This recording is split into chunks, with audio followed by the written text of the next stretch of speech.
علا میهن سر و پایت قشنگ است، همیشه آب و هوایت قشنگ است. بنازم دای کندی نازنین را، که امروز جشن زیبایت قشنگ است.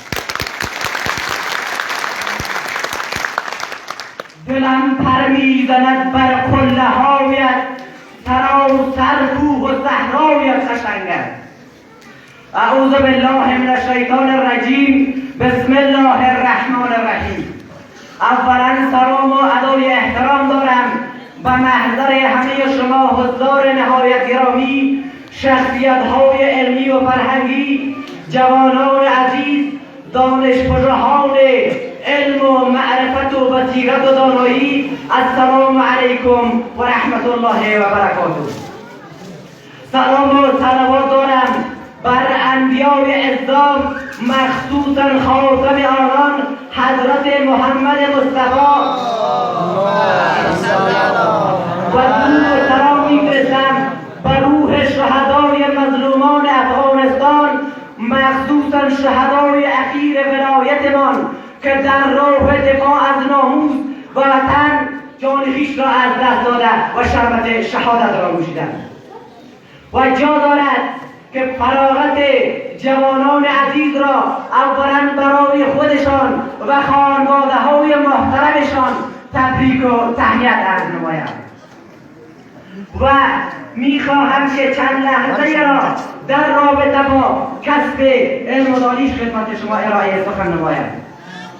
آیا علم و دانش به چی معنا هستند و چی ارزش ها و چی اهمیت های را دارند؟ علم نور هستند و نور هستند که خداوند میگذارند در قلب هر کسی که اون علم را میخواهد. آیا ما و شما اون علم را میخواهیم یا نمیخواهیم؟ آیا ما و شما در تلاش و در جستجوی آن علم هستیم یا نیستیم؟ آره، پس خداوند در قلب ما و شما میگذارند. علم درخت هستند که با اشک آبیاری می شود. علم چراغ هستند که تمام جامعه را روشن می سازند. از کمال معرفت هر کس منور می شود. از فروغ علم و دانش پایه برتر می شود. پیامبر می فرماید طلب کردن علم بر تمامی مرد و زن مسلمان واجب هستند. در آموختنیم اگر از نظر جنسیت بسنجیم بین زن و مرد، و اگر از نظر سنیت بسنجیم بین کوچک و بزرگ، هیچ فرقی ندارد. به قول دانشمندان غرب، لیوناری فرام کریدل تو گراف، یعنی بیاموز علم را از گهواره تا گور. اگر انسان ارزش دارد، عزت دارد، شرف دارد و ارزششان علمشان می باشد. چنانچه شاعر میگوید ارزش انسان ز علم و معرفت پیدا شود، بی هنر گر دعوای او بیجا کند رسوا شود.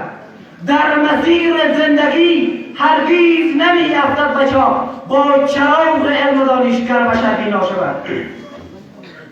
به قول دانشمند غرب دیگری، The knowledge is power. هر که دانا بود توانا بود. خوشبختانه ما توانا هستیم. مردم ما علم دوست و معارف دوست هستند. اما متاسفانه یک مشکلی که در جامعه ما وجود دارد، جوانان من را از نگاه لیاقتشان نمی‌بیند. هر روز جامعه ما را فساد اداری و فساد اخلاقی تهدید می‌کند.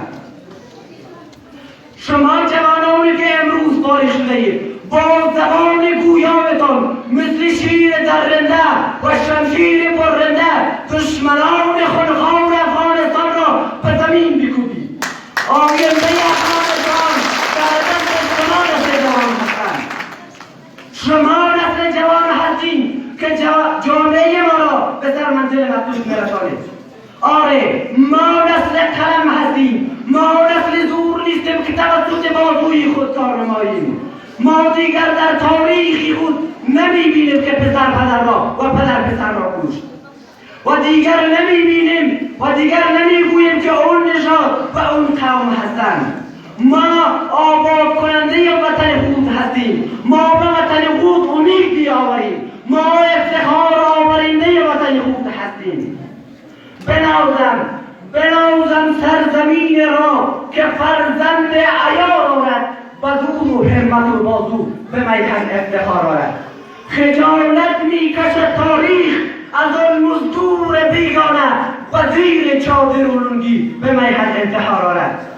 در آخر کمال سپاسگزاری را دارم از استاد توانا معلم سخن که پاچون برنامه که اولین بار در ولایت دایکنڈی آغاز به فعالیت نمودند و برای جوانان انگیزه های فکری را ایجاد کردند. تشکر از توجه شما و السلام علیکم و رحمت الله و برکاته.